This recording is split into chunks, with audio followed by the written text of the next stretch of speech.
And now the solutions for the E2 reflections. Some researchers believe that too much iron in the blood can raise the level of cholesterol. The iron level in the blood can be lowered by making periodic blood donations. A study is performed by randomly selecting half of a group of volunteers to give periodic blood donations while the rest do not. Is this an experiment or an observational study? Well, it is definitely an experiment because the treatment, blood donation, is randomly assigned. So, it does have a control group, but no blinding because people know that they are donating blood, and there is no blocking. Blocking is like having many experiments for different types of subjects. There is only one explanatory variable, blood donation, and that is your factor. All right. An advantage to using surveys as opposed to experiments is that, well, you can't conclude cause and effect from a survey, so that is not choice B. All surveys are susceptible to bias, and we do try to minimize it. Both surveys and experiments use randomization, so it's not D. Surveys can make use of stratification, but experiments have their own form of stratification. It's called blocking. We generally do surveys because they are cheaper to do than an experiment. In a 1927-32 Western Electric Company study on the effect of lighting on worker productivity, productivity increased with each increase in lighting, but then it also increased with every decrease in lighting. If it is assumed that the workers knew a study was in progress, this is an example of, well, the workers know they are receiving a treatment, and when you know you receive a treatment, you tend to experience the placebo effect. In designing an experiment, blocking is used. Well, you block because you have different types of groups. For example, testing a diet drug. Men have an annoying habit of losing more than women, when you want to lose weight, right? So we would put the men in one block and women in another and then compare within blocks. So we do this to reduce variation because if we had both men and women in the same block, the variation within men is less and the variation within women is less than when you combine them together. So we want to reduce variation. Which of the following is incorrect? So, blocking is to experiment as stratification is to sampling design. I think we just did this in question 1 or 2. That is true. By controlling certain variables, blocking can make conclusions more specific. Yes, for example, remember that diet study? You could control for male or female. The paired comparison design is a special case of blocking. That is true. Blocking results in increased accuracy because the blocks have smaller size than the original group. That is actually false. Smaller size decreases precision. It does not reduce bias. And accuracy usually is a combination of the two, minimizing precision and minimizing bias. So this would not do that. In a randomized block design, the randomization occurs within the blocks. That is true. So our answer for this one is D because that is the only statement that is incorrect. Which of the following is a true statement? In well-designed observational studies, responses are systematically influenced during the collection of data. No, we're not trying to influence responses. We are just giving treatments and recording responses. In well-designed experiments, the treatments results in responses that are as similar as possible. No, not necessarily. We're just recording the treatments, and we don't know how the responses will be. Maybe there's no effect from the treatments, and the responses are all different. Or they could just be randomly different. A well-designed experiment always has a single treatment, but may test that treatment at different levels. No, actually, you can do more than one. It's more complicated, but you can have more than one treatment. Causation and association are unrelated concepts. Actually, that's false. You must have strong association to imply causation, which is our last statement. In well-designed, well-conducted experiments, and only in experiments, not observational studies, if you have strong association, that implies cause and effect. Number 7, a consumer product agency tests miles per gallon for a sample of automobiles using each of the 4 different octanes of gasoline. Which of the following is true? So first of all, we know our explanatory variable is octane level.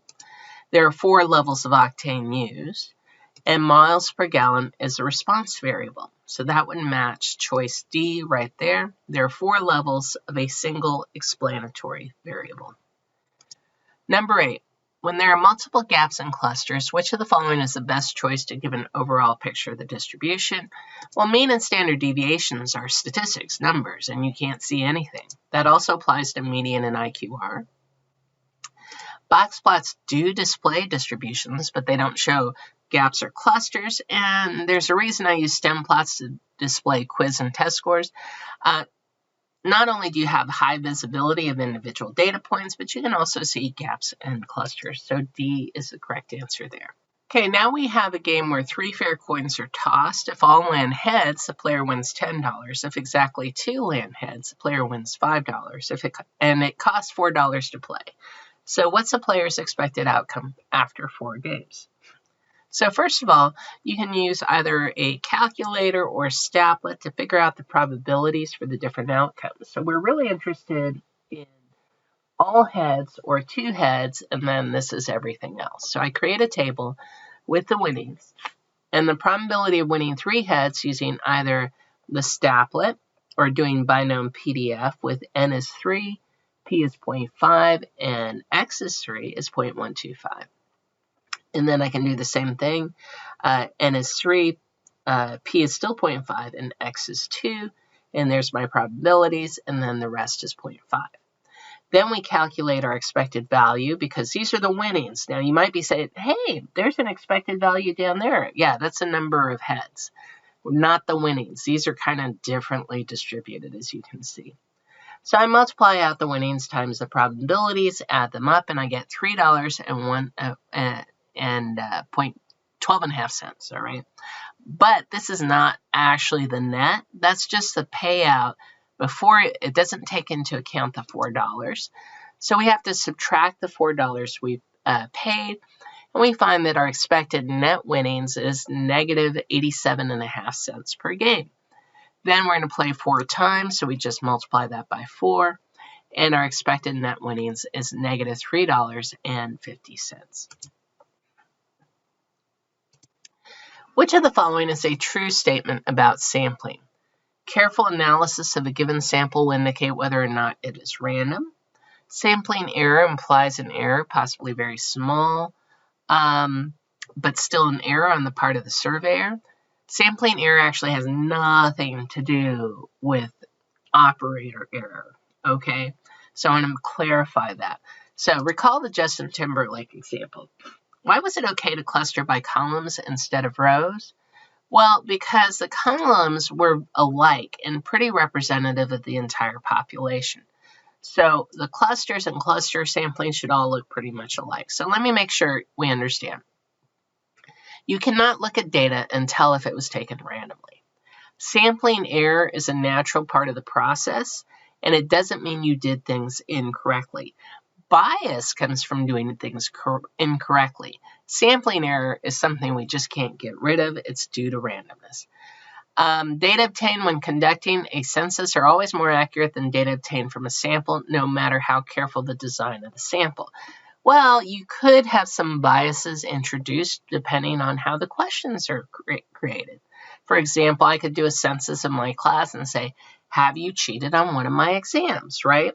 But if I do a sample and it's anonymous, I might actually get a more accurate response. The sampling frame is the population of interest. Sometimes that would be the ideal, but it's not always true.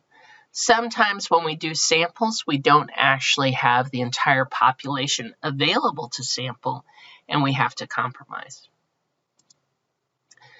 The director of student life at a small college wants to know what percentage of students eat regularly in the cafeteria. To find out, he selects a simple random sample of 300 students who live in the dorms. What type of bias is present in this study, and what is the likely direction of the bias? So, the intended population is all the students, right? But what is his sampling frame? He only picks students who live in the dorms. He is not covering all college students, so this is under coverage bias.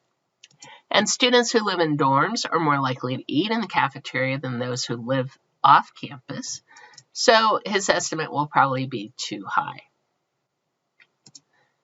Problems 12 through 14. A small ferry runs every half hour from one side of a large river to the other. The number of cars X on a randomly chosen ferry trip has the probability distribution shown here with the mean of 3.87 and a standard deviation of 1.29. Not a lot of cars, actually. The cost for the ferry trip is $5. Define M as the money collected on a randomly selected trip. Which of these statements about the shape of the probability distribution of M, the amount of money collected, is correct? Now, this is a transformation. We're just taking the number of cars and multiplying by 5. All right? It's not like we're sampling different ferry trips. We're just saying, okay, on average, how much money do we make? And we know the average number of cars. So we basically just say, okay, since it's a transformation, the shape is the same. This is skewed left. So our new distribution is also skewed left. Then they ask us, what is the mean of M? Well, we know that M is $5 times X. We can just basically put in the E of X. I left off the parentheses there. 3.87 cars, and we find out that our mean is $19.35. What is the standard deviation of M? So we know M is 5 times X. So this is a simple transformation. We can just do the easy thing, multiply standard deviation by 5, and we get $6.45. Tennis great Andy Murray made 60% of his first serves in a recent season. When Murray made his first serve, he won 76% of the points. So I'm going to actually start doing a tree here. There is his... He makes 60% of his first serves. When he makes the first serve, he gets about 76% of the points on the second serve. When he misses, he only gets 54%. So the probability that he made and gets a point, I just multiply those along the branches, and then miss and gets a point. And then we want to know, you didn't look at the first serve, so you don't know which one of these he came from, right? So we want the problem, but you did see that he won the point, so it's one of these two. So what's the probability he missed his first serve? Well, it's going to be the probability of missing and he makes the point on the second serve over the probability of just making the point, because we know he did do that. So the probability of missing and getting the point is 0.216, which I got from this branch. The probability of having a point is both of these combined, and then so I add these together, 0.216 divided by the sum, and I get 0.321. Last problem. The mean salary of all female workers is $35,000. The mean salary of all male workers is $41,000. What must be true about the mean salary of all workers? So I'm going to say, I just want to kind of show you how the math works on this. Let F equal the number of female workers and M equal the number of male workers. So my average would be 35,000 times F plus 41,000 times M, and then divide by the total of F and M. Well, basically what that means is I have a number less than 1 multiplying 35,000 and a number less than 1 multiplying 41,000. And but these two do add up to 1. So it could be 40% of this and 60% of that, or vice versa. It doesn't really matter. The main thing is you're going to get a number between these two values. Let's pretend you had 2 test grades. One was a 70 and one was an 80. Or you had multiple test grades maybe, and the lowest was a 70 and the highest was an 80. You know your mean's going to be somewhere in between those two. And so our answer is it cannot be lower than 35,000 and it won't be higher than 40.